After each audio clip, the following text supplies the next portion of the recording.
Gas బండ పెట్టారు, రైలు గుద్దుకుంది కాన్పూర్ దగ్గర జరిగినటువంటి ఘటనలో. ఆ గ్యాస్ బండ ముక్కలైంది. అది చూసి షాక్ తింది ఒక పైలట్టే కాదు, అంటే డ్రైవరే కాదు, దాన్ని పెట్టినోళ్ళు కూడా. ఇప్పుడు అరెస్ట్ అయినటువంటి వాళ్ళని ప్రస్తుతం ప్రశ్నిస్తున్న వేళ బయటపడింది ఏంటంటే, ఒక గ్యాసు బండ బాంబులాగా ప్రయోగించవచ్చు అన్నది వాళ్ళు సోషల్ మీడియాలో ఎవరైతే ఈ ఉగ్రవాదుల దగ్గర నేర్చుకున్నారు.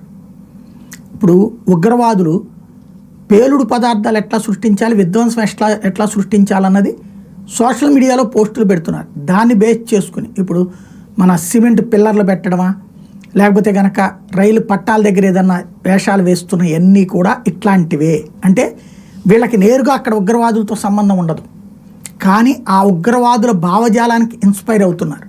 అయ్యి ఇట్లాంటి ఘాతుకానికి పాల్పడితే ఆ ఉగ్రవాదుల దగ్గరికి తీసుకుంటారన్నటువంటి కారణంగా చేసేవాళ్ళు కొంతమంది, లేదా విపరీత ద్వేష భావజాలంతో పుట్టిన వాళ్ళు కొంతమంది అన్నటువంటి విషయం క్రమంగా వెలుగులోకి వస్తున్నాయి.